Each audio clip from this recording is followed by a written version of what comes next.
Hello and welcome po dito sa Tuesdays with Dr. Dex. Meron tayo ditong letter sender mula sa email at ito, yung sabi niya, basahin ko. Sabi niya, Doc, nasasabihan ako na tamad daw ako kasi medyo malaki ako. Obese ako. At ano ba ang dapat kong gawin? Huli kayo, pag-usapan natin. Alam niyo, ito yung mga tanong na masakit pakinggan para sa mga tulad kong mga doktor na nakakaintindi sa mga pinagdadaanan nila araw-araw. Kasi halos araw-araw din nakakakita ko ng ganito sa clinic. Kasi hindi lang siya tungkol sa katawan, kundi tungkol siya sa kung paano tinitingnan ng lipunan natin ang mga taong mayroong ibang hugis. Lagi nilang tamad, lagi nilang walang disiplina, kumakain ng sobra-sobra. Pero hindi kasi ganoon kasimple ang kwento ng timbang.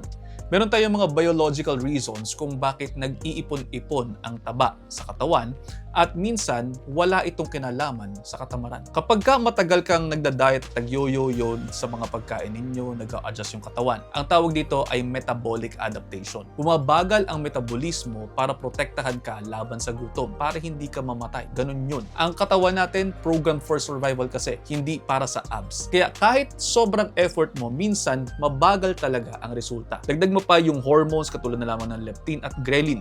Yung isa, nagsasabi dyan na busog ka na, habang yung isa naman, nagsasabi sa iyo, gutom ka pa. Kapag disrupted ang hormones ng tao, nagugulo rin ang signal sa katawan at hindi rin nalalaman kung gutom ba talaga o stress lang. And speaking of stress, maraming mga Pilipino ang kumakain hindi dahil gutom sila, kundi dahil pagod, pwede ring malungkot o kinakailangan nila ng comfort. Kaya tawag itong emotional eating at hindi po ito kahinaan.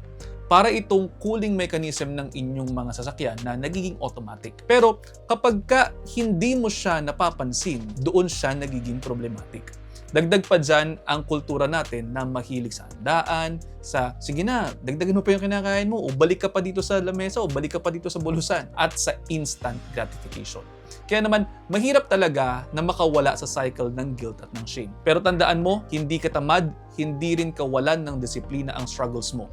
Ang kinakailangan mo ay ang tamang kaalaman, tamang suporta at unti-unting pagbuo ng iyong mga daily habits na healthy habits. Hindi kinakailangan gawin agad lahat. O pwedeng magsimula muna sa pagtatrack ng pagkain, paglalakad araw-araw, o pagtulog ng sapat. Ang importante, may galaw, may movement, meron kang nasimulan. At sana, sa mga nakapaligid din po sa atin, matutunan din po nating huwag husgahan agad yung mga taong sa paligid natin. Hindi natin alam ang pinagdadaanan ng mga tao, ang hormones nila, o ang kwento ng katawan nila, o yung mismong kwento nila bilang tao.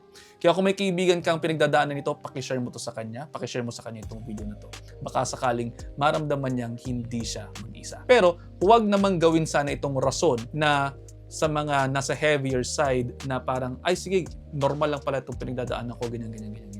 Kailangan meron pa rin po tayong gawin para sa ikabubuti ng ating mga kalusugan. So yun lang. Sana po may natutunan kayo dito. Please don't forget to like and share this video and share this to your friends na in need.